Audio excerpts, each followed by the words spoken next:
Today we will be creating a layered watercolor card and stepping it up using glittery embellishments.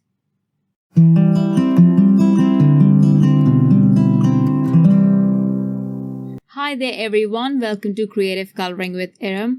Today's card turned out so pretty. I have been making these quick cards. This one was also going to be one of the quicker cards, but when I finished watercoloring it, I liked it so much that I thought I'd add a few layers to it just to step it up. So I will be using the Build a Flower Wild Rose stem set and the coordinating die for it. The one thing that I really like about this stamp is that there's this tiny bunch and a very delicate floral vine. Both these images have coordinating dies. I will stamp a couple of flowers and leaves onto A2 Watercolor Cardstock in Embossing Ink and then pour over crystal clear embossing powder. You can also use white embossing powder. I also think that golden peach embossing powder is going to look very nice with the colors that I'm using. But I wanted to use crystal clear embossing powder because that would give me a very light outline. It won't be very visible and prominent, therefore it will give me a very soft look. To color, I will first apply water to the petal and then I will drop in the cherry blossom pigment. I will make sure to keep this towards the flower center or just covering half the petal, and then on the tip of the petal I will drop in Tea Party pigment. Make sure this is light because as you can see I am adding very light pigment. I have taken this pigment on my palette and then I have watered it down a little bit and then I have added it onto a wet petal, further lightening it down.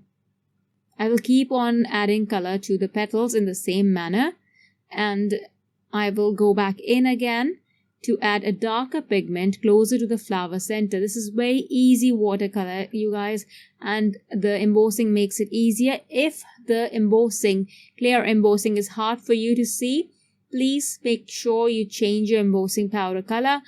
It is not necessary for you to use clear embossing powder. I use it because I love it. I love the look, I love the softness of the clear embossing powder. But the golden peach embossing powder and the antique gold or the rose gold gives you the same effect, or maybe even better.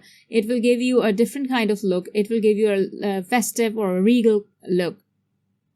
For the leaves, I will apply water all over the image. I don't care if it's going out of the lines. It's absolutely fine. Then I will add green on the middle part of the leaf.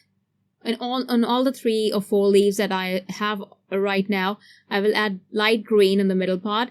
And then on the tips of the leaves, I'm adding yellow. This will match the flowers and it will look very cool after drying. Then I will add a darker green pigment on the ends of the leaves, the connecting points of the leaves. I know this is going to mix with the water, but it's absolutely fine. This will add a very tie and dye kind of a look, and this is a very random kind of watercolor look. You will not have any control over this. So once you dry this, you can go back in and add darker pigment on there just as stippling. But I have a better suggestion. What I did was, after drying this, I added splatters of green watercolor and also a few splatters of yellow watercolor just to add a bit of texture. In this way, I did not have to work very hard. I just added those 3 colors that I added as on the first wash, and they all mixed on their own, and then the splatters did all that work for me. I also went ahead and did the same for the flowers. I used pink, the Tea Party and the cherry blossom pigment to add splatters. These are very light splatters, but they added so much texture to the images.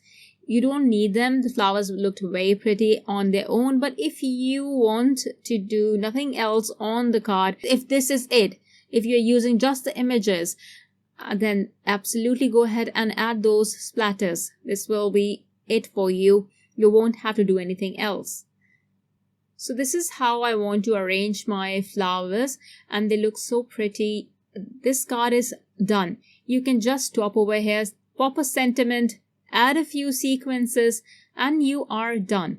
But I just wanted to show you how incredibly beautiful you can make this look if you add one more element to this, or even two. So first, on A2 Watercolor Cardstock, I added a light color wash of the darkest green pigment that I used on the leaves. I toned it down quite a bit. This is very diluted pigment, and I know this will lighten even more. And to this, I will also add a bit of the pink that I have on the palette. Right now, I am picking up the cherry blossom pigment, but you can also add the tea party pigment. Don't overwork this, just drop in the pink pigment. We'll just be adding a touch of this. See how light it looks after drying, and it looks so beautiful, spring-like. It kind of reminds me of ice cream. So we will fix that by adding black paint splatters.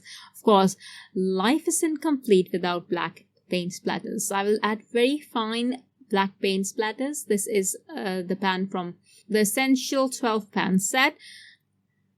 Then I will use the Burlap Texture Die and the Dazzling Diamond cardstock, which is absolutely sparkly and gorgeous.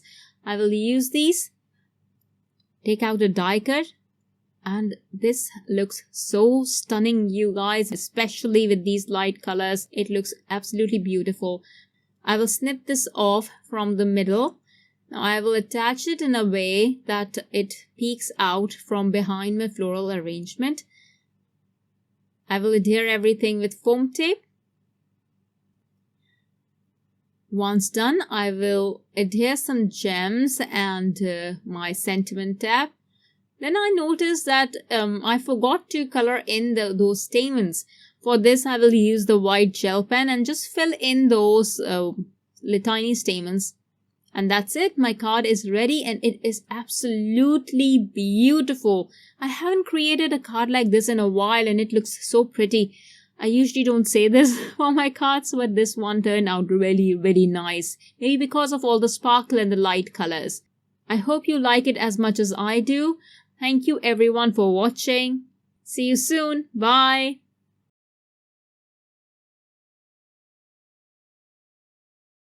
Hello there! Did that video just spark your creativity? And do you want more project ideas and inspiration videos too? Well, if you do, please make sure that you subscribe to the Altenew YouTube channel. Also, make sure that you do click that notification bell so you don't miss a video. Thanks so much for watching. Bye bye!